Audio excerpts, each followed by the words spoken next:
One of the things I love about hunting is the strategy that goes into it.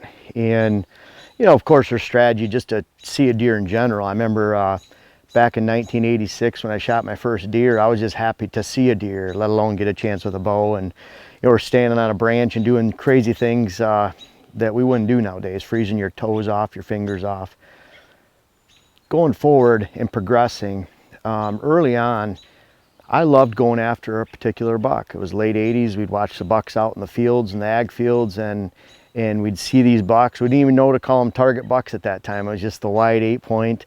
In fact, this is a buck from 2007, and nothing special with the name other than the 15-point.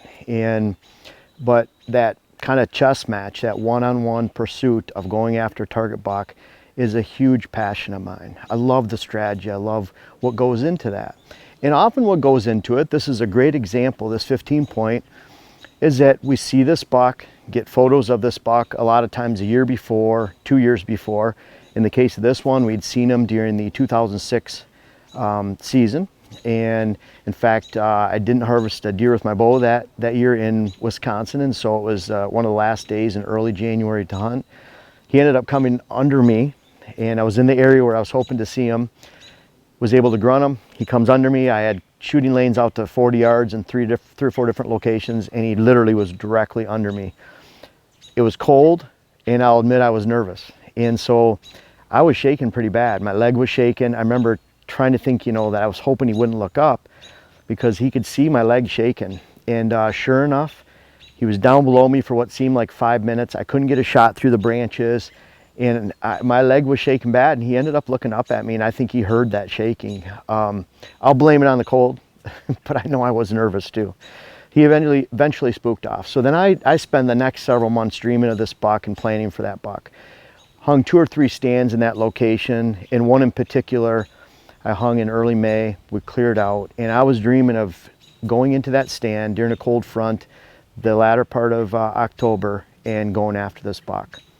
Sure enough, to make a long story short, 45-minute in trek through the side of the ridge system, and sweaty, going through a bunch of ticks. I remember in the dark before it got light, I could feel things crawling on my face. I was hoping it was sweat, but when I turned on my flashlight, it was just, my face was covered with ticks. So I'm picking ticks off before it gets light. At the same time, he's getting his picture taken up on the water hole about 150 yards up. Had I walked through the fields, the food plots, by the water hole, I would have spooked him off forever, which is why I went way around, came in from the side, and hunted a bench system that converged as one near a big point. My wind was safe, and first time into that stand, which made it a little bit harder to find. And at the same time, I was rewarded with a couple does going by right about 10 o'clock, and then pretty soon he came by following them. So it took a while to get a shot. He ended up being only 15 yards, but I shot him. Was able to harvest them, and this 15-point is a great example of the target buck pursuits that I love. You're finding out about these bucks, and what I found is that as long as you know that buck's in that area, you first determine, is this a local buck where I can get a chance at him late September, October, and into November, or is this a buck that's living 2 or 3 properties away, and I'm going to get a chance at him during that peak rut only. And in that case, I'm setting a stand. Either way, I'm setting a stand for that buck, probably 2 or 3 that complement each other. I'm waiting until that perfect time. And in this case, a giant cold front went through. And so I'm entering that stand for the first time in a cold front during the pre-rut. This was a local buck that was hanging around. He was there in January before and throughout the season. And so I'm waiting until that pre-rut time, and sure enough, was able to connect with him. And it may seem like a needle in a haystack. You're going after one buck, you're using one stand, you're going in there one time and harvesting them, but that's happened over and over again for me. And having those complementary stands and being able to recognize that he is a local buck, he's around there all the time, and picking the right time of the rut or the right time of October to go in on him has been a formula, regardless of whether it's on public land or on private.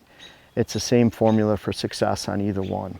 Of course, there's a lot more that goes into it. In the late 80s, 90s, we were using rubs and scrapes and big tracks to determine if there's a buck there, and also sightings. Now we have trail cameras. We use Deer Lab to categorize all our bucks and name them. This is the 15 point in 2007. Now we would have come up with a name for them. I think this year we're using quarterback names. But regardless, you're identifying that mature buck is in the area. You're putting several stands ahead of time that you can hunt different directions, different access and departure routes, and then you're using the wind and going in for them on the right time. In fact, this happened to be the pre-rut. It worked out. There's of course a lot of luck that's involved, but at the same time, I found that if you plan really well and you have those stands available, that you can turn a needle in a haystack hunt into a pretty high precision hunt the majority of the time.